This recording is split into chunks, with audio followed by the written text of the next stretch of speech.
What is up, everybody? Welcome back to another episode of SEC State of Mind. I'm Taylor Davis, joined as always by my co-host and friend Jason Campbell. Another week in the books and plenty to talk about, as there always is. We act like in the off season there's not plenty to talk about. So now that we've got some games under our belt, we got to talk about kind of where things stand across the conference right now. We'll give you a few recaps of week 2. We won't go too in depth because we're going to turn the page and look ahead, get you ready for these week 3 matchups. As we did last week, we're going to hand out our SEC standout. We also have a new one this week. We're calling this one SEC Siren. Who are we hitting that siren on, the red panic button a little bit, and why? And of course, we're going to give you our takes from this past week being on the road. Jason and I getting to call and cover various college football games. So we've got you covered on all of it, and we're going to dive in as we always do. So before I kind of give the rundown of some of these matchups, Jay, what initially kind of jumps out at you as far as where the SEC sits right now? It's never too early to talk about where the conference is. The playoff is always going to be on everyone's mind. Do you feel like things are trending in the right direction? Do things really need to ramp it up? Like, is this the week that a jump needs to happen? What's your pulse on the conference as a whole right now? I think there's a lot of respect. When you look around the country, when you look at the SEC, I think we have 11 teams ranked right now, correct? But overall, the comebacks, you think about Vanderbilt down 10 against Virginia Tech on the road in a hostile environment, come back and win that game. You talk about Mississippi State having to drive to win the game against Arizona State at the end. Huge. You talk about quarterbacks starting to separate themselves from the rest of the pack. You look at the SEC, Shapen looks totally different for that Mississippi State team. When you talk about John Mateer, what he brings to the Oklahoma offense, 2 rushing touchdowns against Michigan, and also with a passing touchdown. Yeah. But then you talk about, Jackson Arnold, having a high percentage completion rate for Auburn against Ball State this week. But overall, though, when I think about the SEC, it is still a passing league. But the teams that are running the football and really balanced, when you think about Missouri and their quarterback, Bo, he put over 300 yards. He was 30 for 39 this past week for 3 touchdowns on the comeback win against Kansas, who was down 21-6 to Kansas. So you talk about all the teams that you're not out of it, Taylor. And we've seen this in the NFL this week too. When people think the games are over, you can throw yourself back into the games very quickly. All it takes is 1 or 2 big explosive plays, and it changes everything. So for me, I'm happy where the league is, but we're almost about to get ready for the teeth of our schedule. And it starts this week for some of these SEC schools. Yeah. But next week and the weeks beyond, it gets really, really impressive. And honestly, you really kind of have to be clicking on all cylinders by that point. For a lot of these teams, the beginning couple of weeks of your schedule does set up well for you to kind of have those to get into your competitive rhythm, get your on-field communication really tight, like all of those things. That time's about up for a lot of these teams. We've got a couple big marquee conference matchups this weekend and next weekend as well. So we kind of got one this past weekend. I'll go ahead and mention that one. Ole Miss did defeat Kentucky in Lexington 30-23.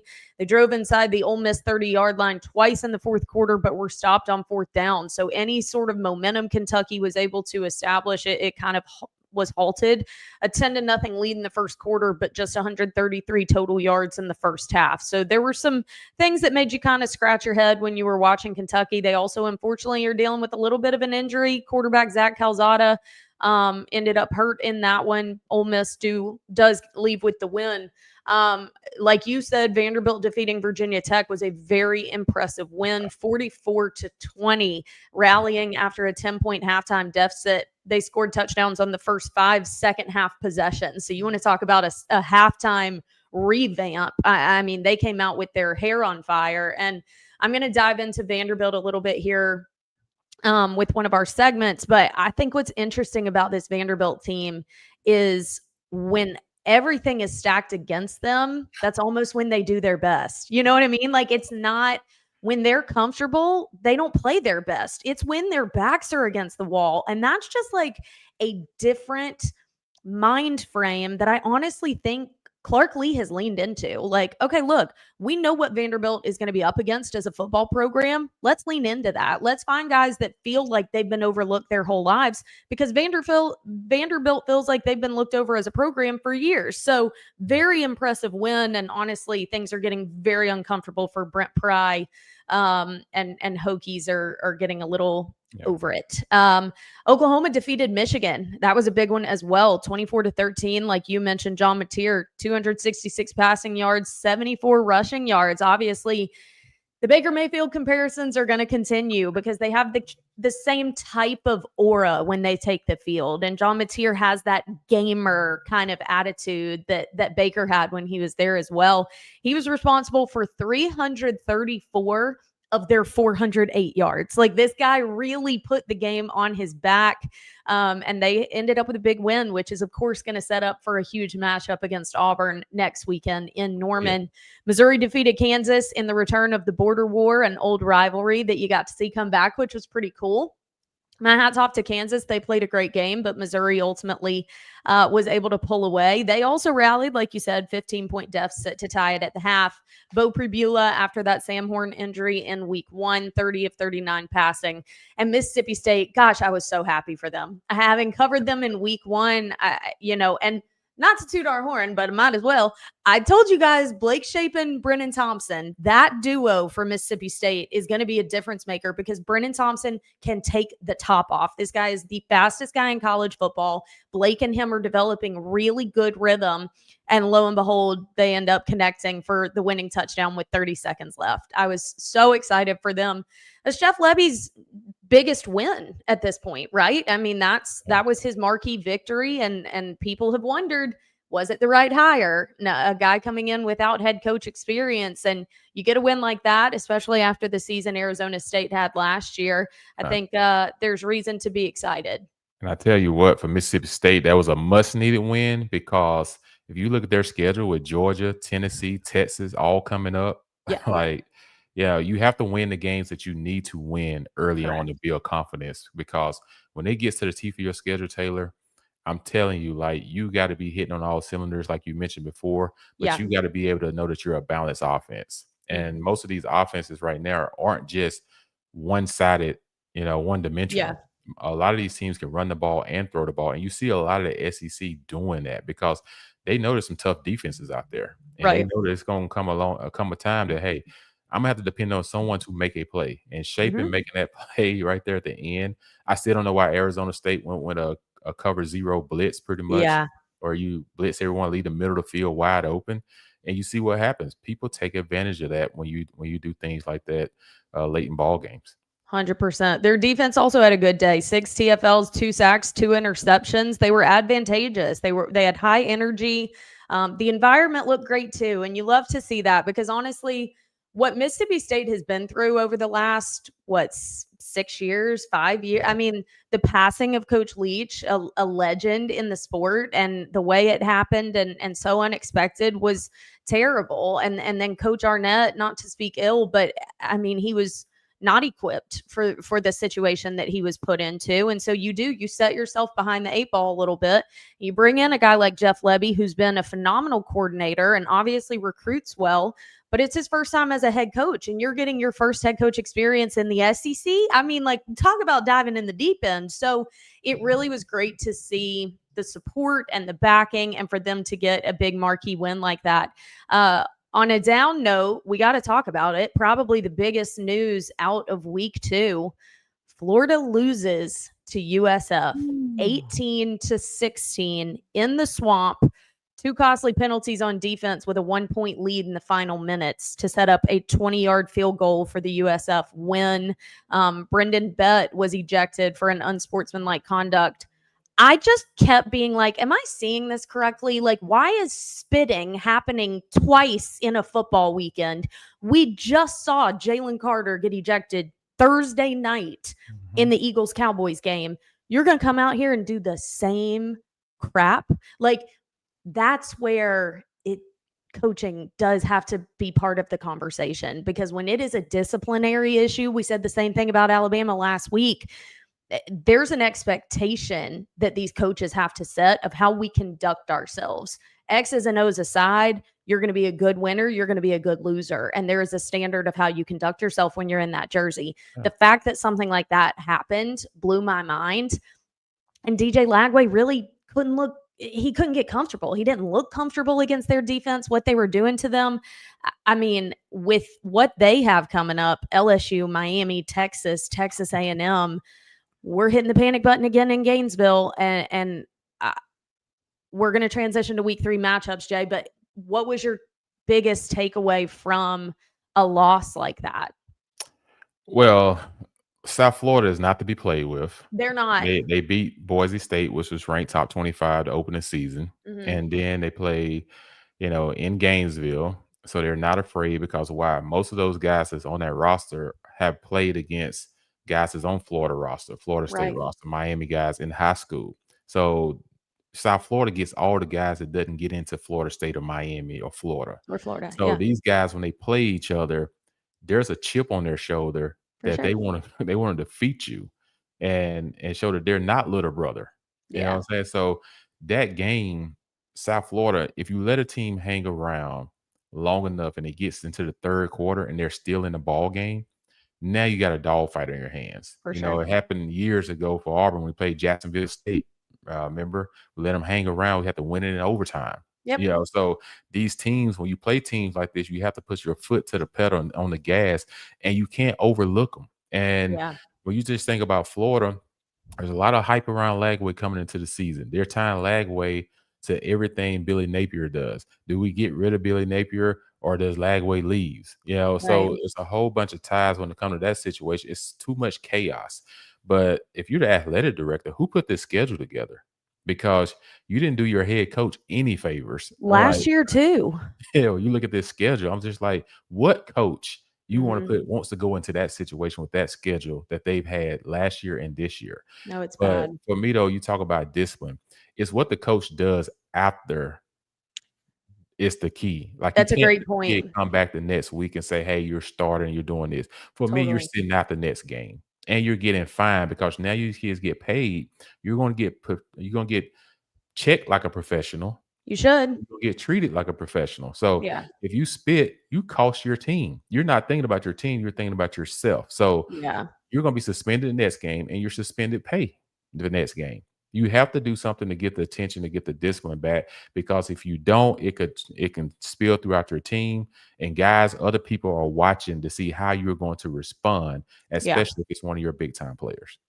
I couldn't agree more. How he handles that situation, whether it's a game suspension. Look, I know it will be brutal. You've got LSU this week. The timing is terrible. But to your point, he has to show Coach Napier he still has control of this team. And it's a very hard thing to do in college football right now, but you got to figure out a way to do it. And this thing can go one of two ways. And we'll get into this a little bit more with the LSU preview. But after a loss like that, which not only is an L, but it feels embarrassing because, like you were saying, Florida should, quotes, beat USF. You put Florida up talent perspective, they can contest with anyone in the country. They've recruited well. They've got a talented roster. Execution is the issue here and potentially disciplinary issues. So one of two things is about to happen after a loss like that. You either crumble and everything falls off the rails because the writing's on the wall that change is coming after this season and the schedule sets up for you to fall apart, or you're about to fight harder than you've ever fought in your life. We saw it from Notre Dame last year. They lost to Northern Illinois. Are you kidding? That made no sense on earth. They were embarrassed. Riley Leonard had it as his screensaver. They were embarrassed. We all know how that went. They went through a tear the rest of the season, ended up a playoff team. Florida has a choice right now. You decide. You either let it go now or you fight harder than you ever have. And it's going to start with a game in Death Valley. So I hope their dukes are up because you don't want to see it completely crumble from here. Before we get into our previews, though, that would have been a fantastic segue. We got to give out our awards. Let's start with, you know what? Let's start with the negative. Let's start with SEC Siren. Who are we hitting the panic button on. I mean, I feel like we may have just been foreshadowing it with the one we just talked about, but I'll let my co-host go first. Who are you kind of hitting the siren on? Doesn't mean that they can't course correct, but right now you're seeing something that worries you a little bit. Who is it? I'm not hitting the siren on Billy Napier yet because last year you Okay. saw how they came along towards the end of the season. Very true. I'm hitting the siren on Kentucky. Jason, And that's mine. and Look at the us. and the Look at reason I us. am because if you look at their quarterback situation, it's not good. No, Calzada is in his 7th year in the league, and you saw the Ole Miss game. They had a chance early in that ball game to really put Ole Miss behind the sticks, but instead they 100%. had to set up for field goals after the defense gave them turnovers already in field goal range. Yep. And to me, Mark Stoops making $9 million a year, and he's averaging 4 wins a season these last couple of years. Yep. Like, that's not going to be acceptable at any SEC place. No. So to me, right now, I'm putting the siren on Kentucky. Jay, you and I, man. I mean, we have been doing this long enough, so we should notice the same things at this point. I couldn't agree more. And look, I really like Mark Stoops, so I hate to even say it, but it did look like a very discombobulated situation on Saturday. I also was disappointed. The crowd wasn't even great. This is Right. the first SEC on SEC matchup of the season, and you can't even get a crowd really back in this. Like, Ole Miss is a great team. This Mhm. matchup has been crazy in the past couple of years. Like, why is Lexington a little dull right now? It just, and a lot of the communication issues, they were saying that the helmet comm system was off. I don't really know what was going on with that. All of the substitutions, and Mark Stoops has said this week already in press conferences, it was way too much of that, and we're going to stop that. And the coaches said they thought it would be an advantage for them to get off press coverage, but to me that says, all right, you don't trust any of your guys yet. If you're still feeling like you need to sub that much to give you an advantage against press coverage, you don't trust any of your guys. You feel like you still need a committee at this point. Like, there is something very off about the dynamic in Lexington right now, and it showcased itself in their play. I don't think that they have the firepower, but they could have gotten that win if it had been coached well. Like, it really was a very confusing situation, and Zach Calzada leaving with injury doesn't help with anything, but something has to change because at this point, Coach Stoops is the longest tenured coach in the SEC, and he's a defensive minded guy. Like, there are so many things that you still see that he does well. And losing Liam Cohen to go back to the NFL, that seemed to be the best offensive situation, even though they were substituting a lot with Liam Cohen too, but I digress. But the offensive staff almost doesn't seem to gel. I mean, they showed on camera Coach Stoops laying into them on the sideline. Like, I agree with you. There's something a bit amiss there. But let's give a positive. SEC standout, player, coach, scheme, a team, a fan base that we think is really making positive waves in the landscape of the conference. You go first. Well, it's hard not to say Vanderbilt, right? If we But have this same one again, I but should have gone first this time. I'm gonna go with my standout. Mississippi State's been through a lot, They have. right? So I have to go with shaping, Okay, 3 I touchdown like that. passes, and you're at home. You kinda gave up a 17-0 lead, to Arizona State. Arizona Mhm. State comes back, takes the lead.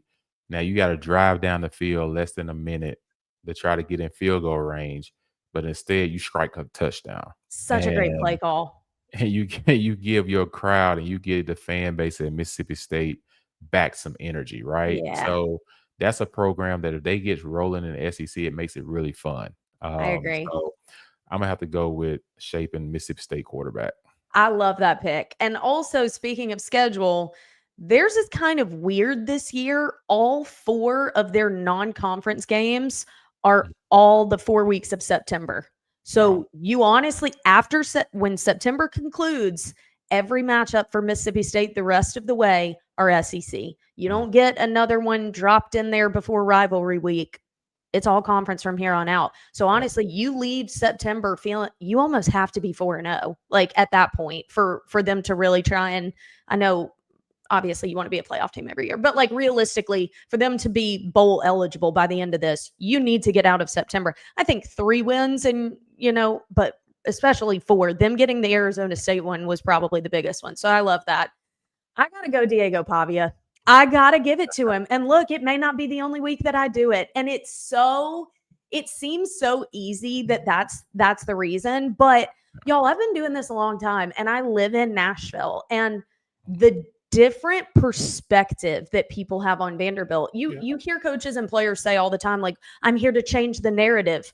They've literally done it. And Diego Pavia is a paradox. Like, he is such an enigma. Like, it is so interesting to me because everything that he is and does is headline worthy and media frenzy. And whether you love him or you hate him, you're talking about Vanderbilt football. And how often have we been doing that in the past 20 years? Very, very rarely. And according to PFF, he is the highest graded quarterback in the country through 2 weeks of football. Wow. What he has done for the perception of this program, he embodies everything that Vanderbilt has been up against. Like, the odds are against them. They don't have on paper what it looks like to dominate in the SEC, but they're scrappy and they believe and they have fight about them that kind of defies logic, and they don't give an F. Honestly, that's kind of how, and he embodies every bit of that. He's got a mouth on him, but he's been putting action behind his words. So I'm like, go do it. Like, it has been fascinating to witness in terms of their culture. I actually met one of my friend's parents a couple weekends ago who live out in California, and they were asking me about my job. And my friend's dad was like, I got to be honest, I want to go to a Vanderbilt game. These are people that live in California that don't really go to SEC football. They want to go to a Vanderbilt game. That never was said. And so Diego being the face of that thing and what they've created, you go into Blacksburg, which is a very tough place to play. You get behind the way you do at halftime. No moment is too big for this guy. And you can't help but like sit back and laugh at it. Like, this is wild that they've actually done it on the backs of this guy that got really overlooked. Well, Nashville is a hot ticket now, right? You used to go play Vanderbilt and half the stadium be 3/4 of the opposing team. Oh, yeah. Now Vanderbilt's added to their stadium. So now you go play Vanderbilt. It is a tough environment to play in because they're no longer selling their tickets to the opponents. People at Vanderbilt now are trying to pack the stadium out, and they're giving you limited seating because everyone wants to see the show that Coach Lee and Pavia and all these guys are bringing the attention back to Vanderbilt. Like, their biggest recruit in the offseason was that he got a bonus year. Correct. Because without him on this football team, I don't know if they come back against Virginia Tech and win that type of game down 10.5. So I like your pick. I like the your SEC standout. These are 2 guys that are worthy because why? Agreed. Pavia has been undermined his entire career. And then you talk about Shapen. He was injured last year. Yeah. People wonder how will he be coming back this year? And he did it against a top 15 opponent, a team that was in the playoffs a year ago. So, much respect to these 2 guys, and as they continue this season, it makes everything shape up for a fun SEC year because there is no weak teams. No. And there is really minimal rest. Like I said, Mississippi State's going to have a gauntlet once they get out of September. Vanderbilt's got to go to Columbia and play South Carolina this weekend, and that is a very tough place to play. But like I said, it almost seems like the more people in the arena that hate Diego, he plays better. I don't know what in the world. This guy is wired that way. Okay, well, a new segment that we're going to do, we're going to call it On the Road Observations, because as you guys know, Jason and I get the opportunity to be on the road every week covering college football. He is obviously on the radio call every week for Auburn, and I am on a variety of college football games. This past weekend, I wasn't in SEC country, but I kind of have a general takeaway that I'm going to give you. But we'll let Jay go first. What is something that kind of stood out to you, or a story from being on the road this week, or a take on your Tigers? Every week we're going to do just a little nugget coming off our weekend on the road. Well, everyone knows, I call the games for Auburn football as the color analyst beside Andy Burchin. So for me, everyone wanted to know how would Auburn get better in week 2. And Yeah. week 1, we missed 30 tackles on Mm. defense. This week we show up and we get 14 tackles for loss. You create 1 for 14 on third downs. You Hmm. get 6 sacks, and you only gave up 3 points, which is still questionable 3 points because that should have been called a turnover. So you Mm. almost gave a goose egg. And yeah, you can say, oh, yes, it was Ball State and everything. Ball State didn't score against Purdue. So at the end of the day, sometimes it doesn't matter about your opponent. It's just, did you get better in some areas? Okay. And I think they really did defensively. They tackled. Sylvester Smith made some great hits. Look like Rose Green of old out there.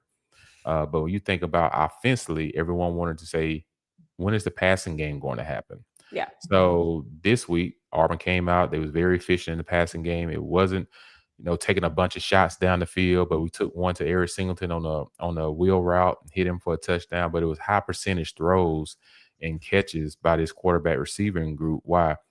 That gives you confidence, Taylor. As you said, the teeth of Auburn's schedule gets really, really tough in the middle as well. So you Sure. want to build confidence as you get ready to go into this tough part of your schedule by having a balanced attack. Yeah. Defensively, you want to attack. You want to tackle better. You want to get better at um, pass coverage. But then you also offensively, you want to do better at being balanced. And I think Mhm. this week they showed that. And as they continue to grasp in this offense, because there's a lot of new weapons, people don't understand. You just don't trot people on the football field and say, "Oh, we got all these new weapons. Now we know how to use them." No, Yeah. you get to learn how to use your players within a game like atmosphere because you see how guys respond on the sidelines to certain things, Yeah. and you're able to ask questions and, hey, what gets you going? So everyone's in this nuance of for Auburn right now, but Auburn's ranked for the first time since 2021. They come in at 24. That's I'm wild. still surprised that how you go on the road and beat a team in week 1 like Baylor, and then Baylor goes and beat a team at their place in week 2, which is a Mhm. really good SMU team, but then SMU stays ranked ahead of Auburn.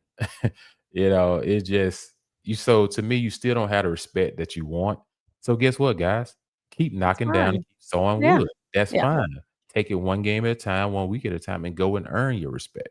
Correct.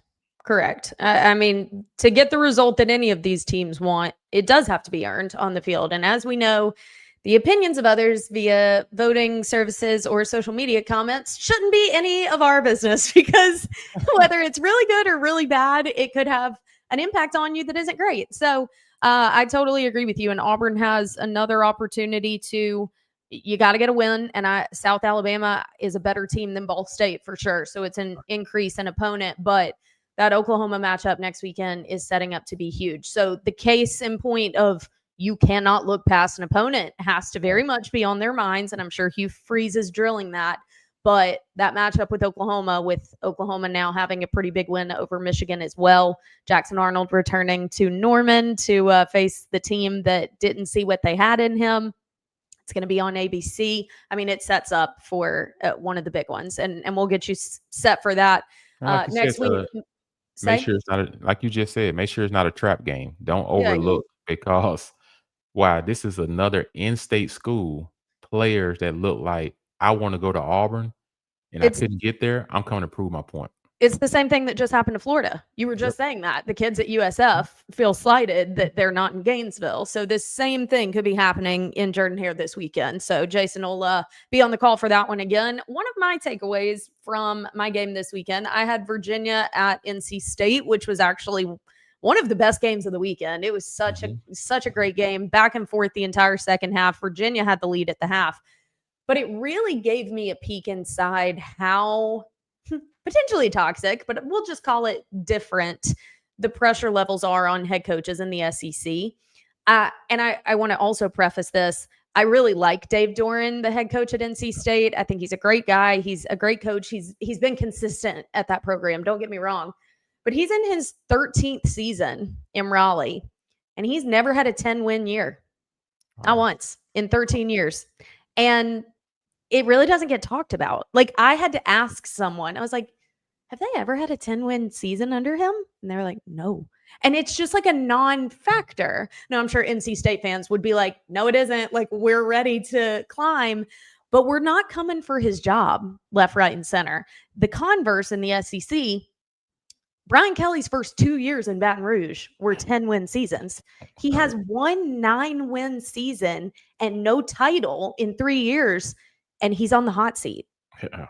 It blew my mind. I was like, 13 years and no 10-win season. Like, it's just, and it does beg the question, like, when is too soon to be throwing that around? We are so flippant about it in the SEC. You know, same thing with Jeff Lebby. I mean, last year, listening to some of the podcasts to prep, people are like, we got the wrong guy. I'm sorry. This man is trying to clean up the damage from a defensive coordinator that had no idea what he was doing and added to the problem after the passing of an absolute legend. Year one, and we're shocked that it's not working and we're calling for his job. Like, it just shows the discrepancy across conferences of the differences. And I think SEC fans need to take a breath for a minute. The problem is transfer portal and revenue sharing, NIL. Yep. And what I mean by that is it amps pressure up in places like LSU, Auburn, Tennessee, Georgia's, Bama's, all these teams, right? Because there's an expectation that people look at what you spent your money on, and what they expect to transpire on the football field. 100%. So that's where a lot of this is. Everyone wants you to make immediate impacts. And like I said, just because you grab a guy to transfer portal, it looks good on paper, but does it really fit once everything gets going? No one talks about the guys that transfer and it don't hit. Right. Everyone talks about the ones that do hit. So you're absolutely right. To me, it begs the differ, Taylor, is the expectations at North Carolina State is not to win a championship. It sounds like to me it's become bowl eligible and have a chance to compete in your conference. Right. You would have a chance to win your conference. Where at LSU, it's not about winning the conference. It's about getting to the natty.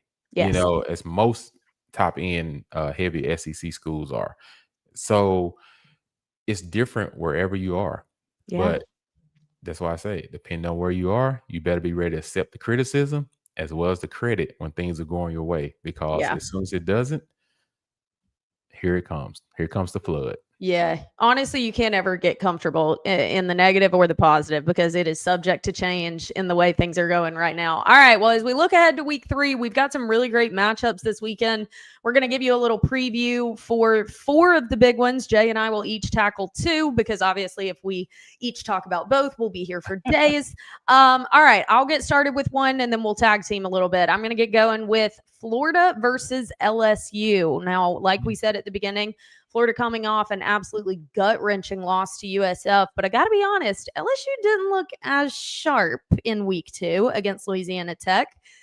And Troy weirdly had Clemson on the ropes, which makes you question Clemson. But again, I think all of these teams that had these massive matchups in week 1 and then have a lower level of competition in week 2, how can you get as up for it as you were from week 1? So a little bit of a hangover potentially for them.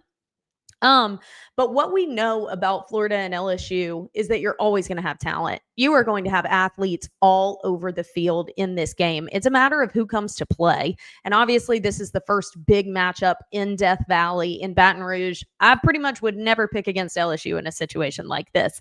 Now, I do think that there is a really interesting element to this that it's developing as the week goes on. LSU's center, Braylon Moore, is listed as questionable right now. He's got a high ankle sprain, and he was key for them against Clemson. Caden Durham's performance with Braylon Moore at center, he had 74 rushing yards against one of the best defensive lines in the country in Clemson. Without him this past week against Louisiana Tech, he had just 29 yards, and he was averaging 2.3 yards per carry compared to 4.4 yards per carry when Braylon Moore was in. Now, across the line for Florida, they also are they've been without Caleb Banks, who is also one of their best on the interior. Tyreek Sapp and Caleb Banks right there on the interior are pretty stout. And Banks has not been playing. He didn't play yet, but if they get him back and Braylon Moore is out or even not at full go, that really impacts LSU rushing ability. I feel very firmly about that. So that's an interesting one to keep your eye on if Braylon Moore is available and if Florida gets Caleb Banks in there. But I also think DJ Lagway could be an impact. Look, LSU has everything going for them. I said that. I think I've said that on every episode we've done. I'm very high on this LSU team. But games like this are weird. And for Florida coming off that USF loss, they could come out swinging and punch LSU in the mouth in a way that they weren't anticipating. And I think DJ Lagway having his best game makes this one weirder because you can see glimpses of what he's capable of, but it almost seems like because the offseason was riddled with some injuries for him, he had a shoulder, he had a calf, he had a hernia, like there's still an element of holdback with him. If you let him go and he just has the day that he's capable of, this one could be closer than you anticipate. Our friends over at FanDuel have LSU as a 9.5-point favorite right now, the over-under at 50.5. So this one, it could be interesting depending on how Florida responds. And again, I think that Braylon Moore, Caleb Banks element right there on the interior of both lines of scrimmage could be interesting for what LSU is able to do in terms of moving the ball. But that game is going to be very exciting. But Jay, I am ready to talk about Georgia. We really haven't talked about them much, and they have a huge one with Tennessee this weekend. What you got? Yeah, familiar territory for Georgia, right? This Tennessee game has always kind of been a huge matchup in the SEC East back in the day when there was SEC East and SEC West. It's almost like if it wasn't Georgia, Florida, it was Tennessee, Georgia, determining who's going to go represent the East, right? True. But the thing about it, though, Taylor, Georgia has beaten Tennessee double digits over the last few years since Kirby Smart's been there. That's wild. So it hasn't been a 1 3-point game, 7-point win game. It's been double digits. He's had their number. He's had their number. So there ever was a time for Tennessee, and College Game Day is going to be there this weekend. Ooh. There ever was a time for Tennessee to get some bulldog meat, then it will have to be this weekend. Yeah. Because Gunnar Stockton is going to a hostile environment. Mm-hmm. Let's be honest. Georgia offense has not looked fluent the first 2 weeks against Marshall or Austin Peay. And you think about last week, they scored 28 points. Yeah. But some of those were, they had turnovers. They fumbled the ball, I think, a couple of times.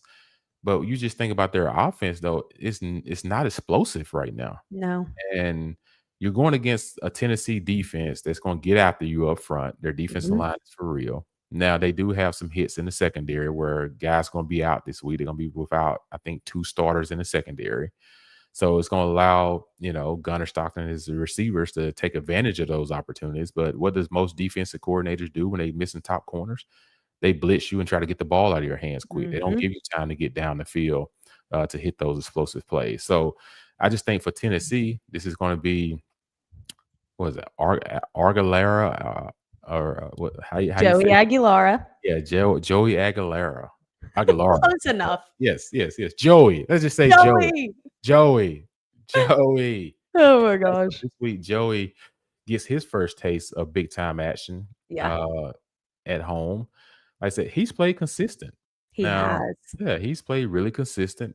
He's been challenged a little bit already. They played a Syracuse team that most people have respect for. Yeah. And so this game is going to be a very close one. I think the line is 3.5 Georgia, I believe. But I'm going to go with the upset, which it's hard to do.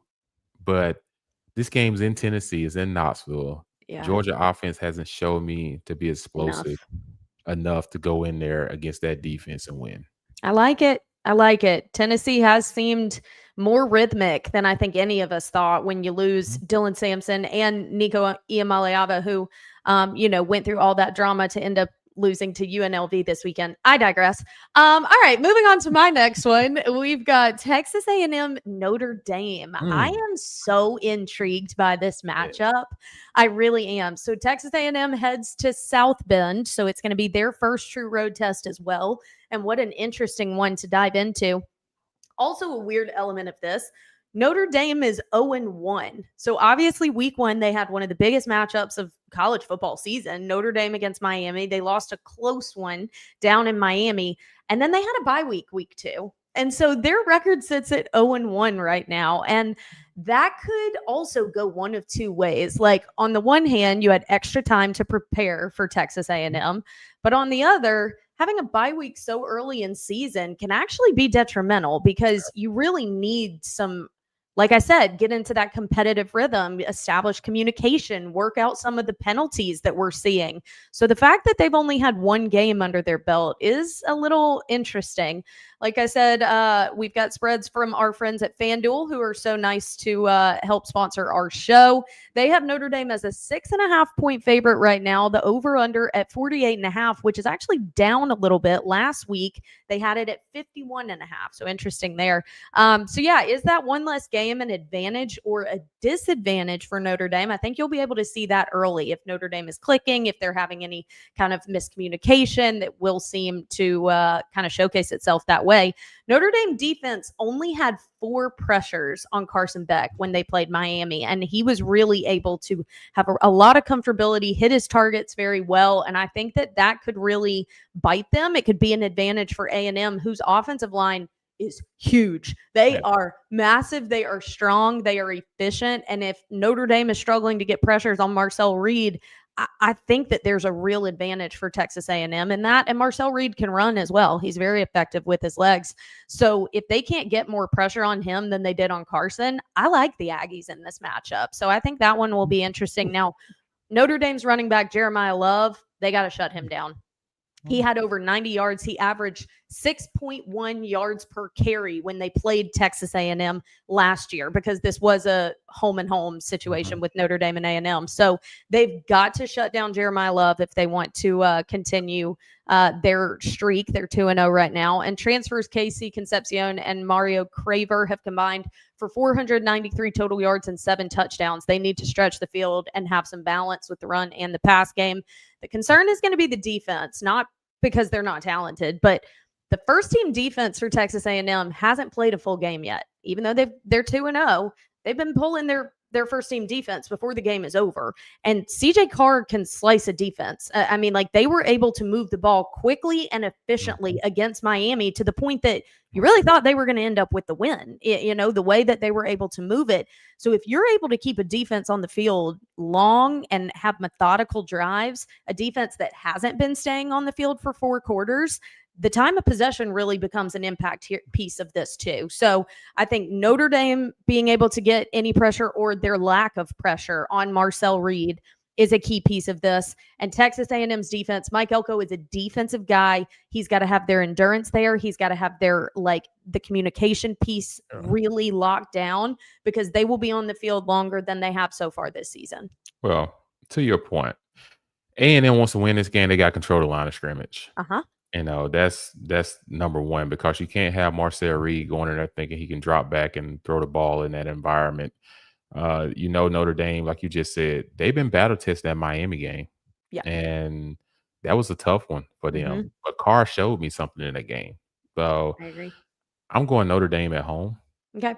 In that matchup, just because experience and the need to win. They can't lose this one. They're completely out of the playoff race. Yeah, I know. The pressure is which is wild because they've only played one game. But that's the reality of a loss to Miami and then potentially a loss to A&M at home in week 3. It's a hard hole for them to climb out of. One more really important note. Marcel Reed left the 3rd quarter of last week's game against Utah State with an injury. It was kind of an awkward landing at the end of a run. They haven't specified what actually he tweaked, but Mike Elko has said in pressers this week that he's fine and expects him to be full go. So that's also an important storyline to this, but they seem to be in good shape. Another one, though, is going to be Arkansas Ole Miss. And Arkansas is one that has been flying under the radar a little bit. and Ole Miss coming off a Kentucky win. This one is intriguing as well. Yeah, Arkansas is the team, right? The first week they played Alabama A&M, and then Mm-hmm. last week they played Arkansas State, Mm-hmm. who's typically, has a respect, right? But they Sure. put up 50 something on them. And so you think about Taylor Green. Last week he had over 420 yards of total offense, 269 passing, 151 rushing. So his first 2 weeks, he's really, lit up the scoreboard. Yeah. And Coach Petrino having him for a second year, you know that he's going to be better. You Yep. know that he's going to have that offense rolling a little bit more than it did a year ago. Now, he did have 2 interceptions against Arkansas State. So, Mm-hmm. Ole Miss is a defense that was really good last year. They was top 5 nationally. Now they have to replace a lot of starters from a year ago. Mm-hmm. But at the same time, it's the same defense that kept Kentucky out of the end zone last week after those turnovers.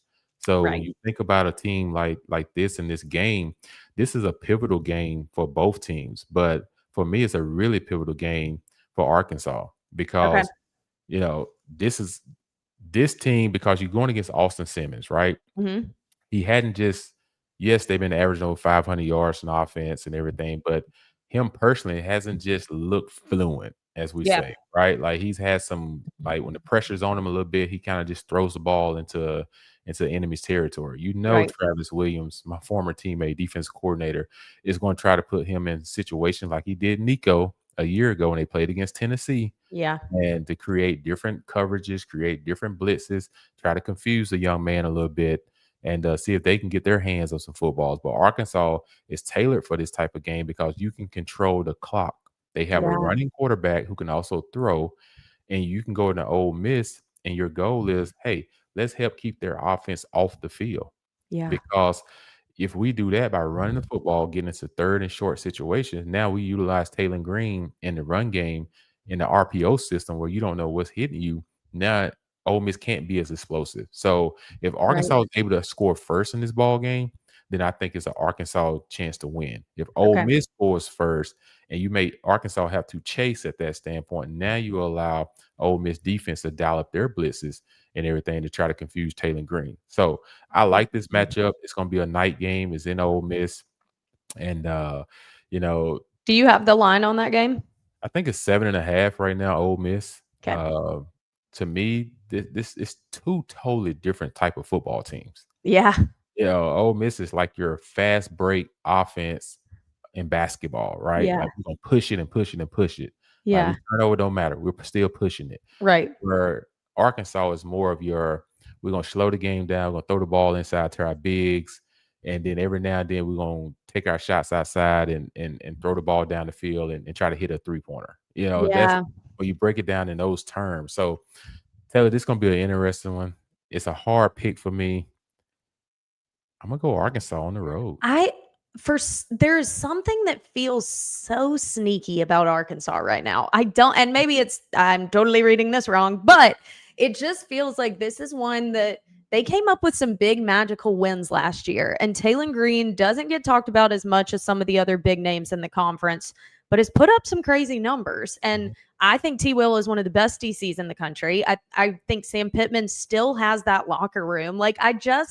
There's something about Arkansas that if we look up halfway through the season and they only have one loss, I won't be surprised. Like it just feels like there's something there. So those are going to be really fun. Also, honorable mention to, like I mentioned earlier, Vanderbilt, South Carolina. That one could end up having some real fireworks to it as well. So a lot of exciting things ahead in week 3. And next week, like we teased, is going to set up with some big marquee matchups as well. So you want to keep it locked here on SEC State of Mind. We are going to keep you prepped and ready every week of the college football season. You're going to want to come back next week. Yep. Yeah. We have a guest. We have an interview, and you are going to love it. I probably won't get a word in because I would assume Jason and our guest will have so much fun talking the ball, the X's and O's. That's a teaser. It is a former player and also someone who knows ball. So I will sit back and let them do their thing, but it's going to be a great one, so you don't want to miss it. Make sure you subscribe if you haven't already. Obviously, us flipping this podcast from just Auburn to SEC State of Mind and the time that we took off, we're kind of getting ourselves back out there. So if you can help us do that, that would be great. Subscribe on YouTube as well as the podcast app, Apple, Spotify, wherever you get us in audio form. Share our video, tweet the link, whatever you can do to help us get out there, because the more exposure we get, the better guests we get, the better our episodes are. You know how all of that works. So make sure you do that for us. Leave a comment or review if you so choose. And we look forward to breaking down all the action this weekend next Tuesday, 1 o'clock Central on YouTube. Again, we are SEC State of Mind, brought to you by FanDuel. Everyone enjoy week 3. You don't want to miss it. Peace. Oh my God. Yeah, I was trying to say you don't want to miss next week. Yeah.